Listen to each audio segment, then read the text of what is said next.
we gotta move. Come on, go, cover me. Hey, this is an unexpected place to run into you.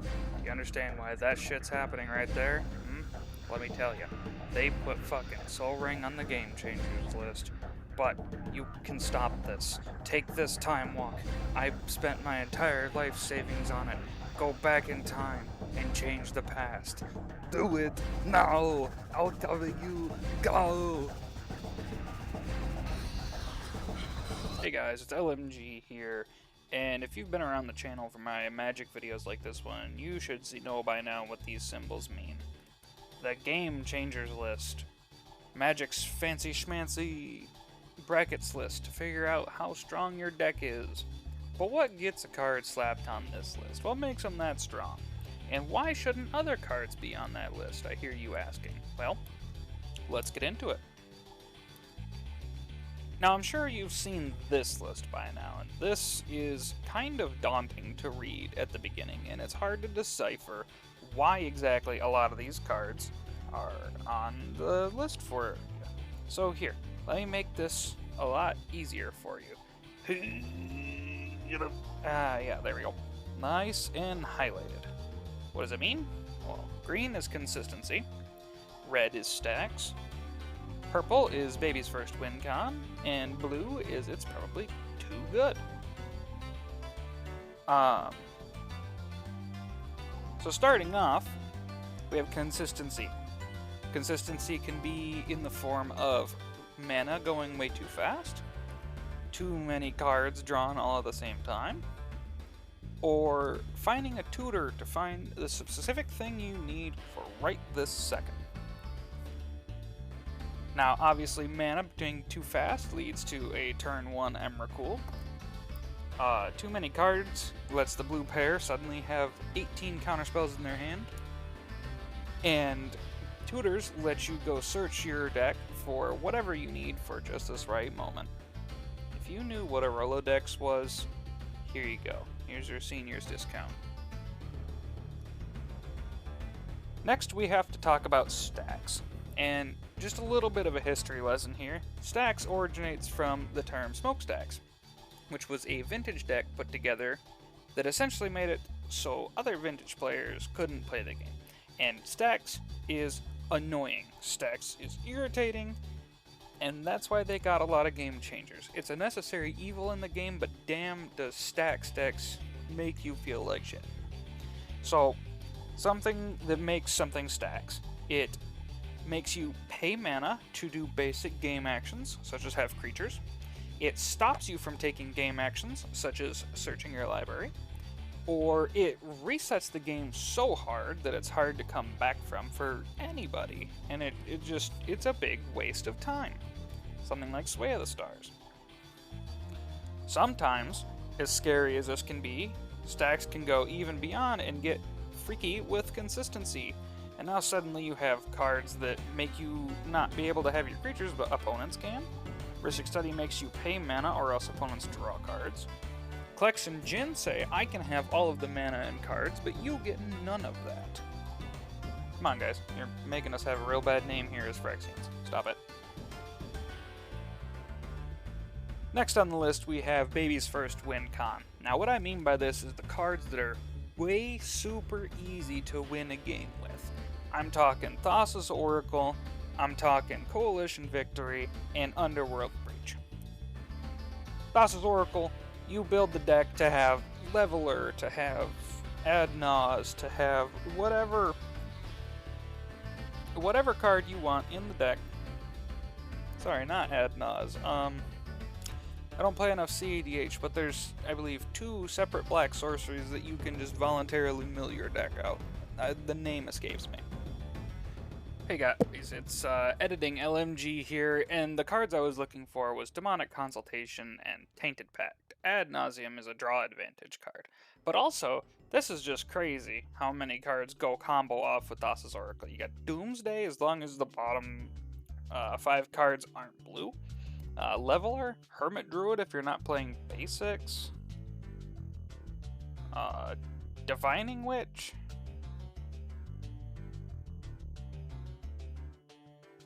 Paradigm Shift? I don't remember how to say that. Mirror Fate, same thing as another fucker up here. Doomsday, just don't put black cards in the bottom 7. Phyrexian Devourer will just eat your whole library for some reason. Doomsday Excruciator, same thing. If a Sacred Guide is the only white card in your library, cool. So yeah, there's all the cards I was trying to go. Let me hand you back off to previous me. Coalition Victory is fairly easy to set up. There's videos floating around recently of people doing it on turn 1 with the lucky OG Great Hand.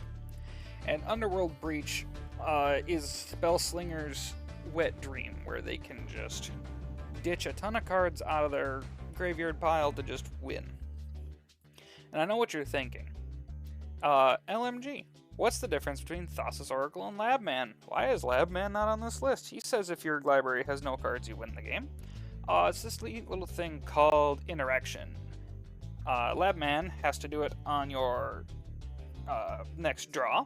Thassa's just does it right there on the spot. Finally, we have the cards that are just too good for their cost. Now these are things like Aura Shards, which just staples a Naturalize onto every creature you cast. Orcish Bowmasters, who does way too much shit for 2 mana. It does a ping, it does a creature, it flashes in, and it punishes extra card draw, like, good lord. Then you have cards like Fierce Guardianship, Deflecting Swat, Force of Will, the free cards that are really good for what they do for free. There's other free cards in the game for sure, like Deadly Rollick, but comparatively, 1 kill spell amongst a sea of 2-drops isn't that bad. But a free counter spell amongst usually 2 to 3 drops is a lot better. I don't know. You could argue for Rollick either way. I don't personally think it's worth it. So, finally, cards I could see being added to the Game Changers list, because everyone throws around all the time that, oh my god, we need to put Sol Ring on the Game Changers list, because it makes twice as much mana, and then that one guy at the LGS vomits out Sol Ring Arcane Signet into whatever, into Birds of Paradise on turn 1, and suddenly he's taking off with the game. But, no. Sol Ring is a commander demon, and it's 1 extra mana. Come on. That being said, some cards that I think could go on the Game Changers list could be something like Isochron Scepter, which seems innocent at first, but Panoptic Mirror just got put on there for the same reason as Isochron. Should be on there. All it takes is the right spell and a couple of little support boyos, and suddenly you're just infinite mana. Dramatic Reversal goes crazy with Isochron. There's a couple other ones you can stick under there, but Dramatic is the main shtick with Isochron Scepter. As long as you have something that's not a land that makes 3 mana, you have infinite mana as much as you want. Infinite casts of an instant spell. Another one I could see is Staff of Domination. You have no idea how many combos you can fit in this bitch. You got a creature that taps for 4 mana. Well, you have to make it 5 mana. 4 mana just gets you infinite untaps. So if you can do something with Horseshoe Grabrave, so be it. But with 5 mana off of a creature, which is just a Fanatic of Ronus with an extra something on it, boom, infinite mana makes infinite card draw, taps down your opponent's creatures, infinite life. You can go batshit crazy with Staff of Domination. And lastly on my list is Sylvan Library. This one's been debated a lot because of how much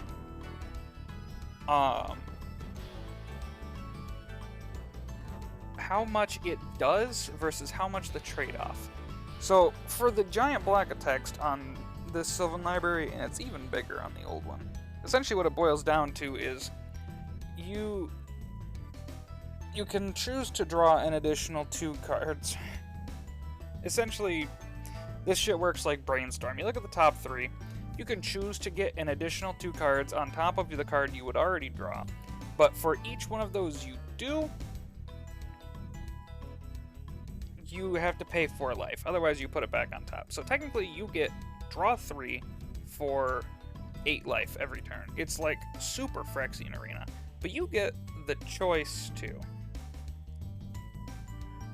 And with that, at best, it's Quick Study for 4 life. You get 3 cards. At worst, you're just playing Brainstorm on your draw step every turn. And Brainstorm's already a great cantrip in blue. I'm not a fan of it, but I cannot deny that it is good. Hopefully, you're starting to understand why this one should go on the ban list. Again, 8 life seems kind of hefty, but in a Commander game that's at least 4 or 5 turns worth of doing this, and by the time you're 15 cards deep into your library, you're probably, especially in green, you're going to be trying to kill people. You can also just choose not to. It's not like Phyrexian Arena that will kill you eventually. You don't get a choice with Phyrexian Arena. Sylvan Library, you can just say, nah, I'll just put them back, I won't take no more damage. So overall, hopefully this has given you a little bit of insight on why a game changer is a game changer, why some cards should and shouldn't be, and just overall, hopefully you understand better. So now we can stop people from talking about banning Soul Ring. Feels good, right? Oh shit! No!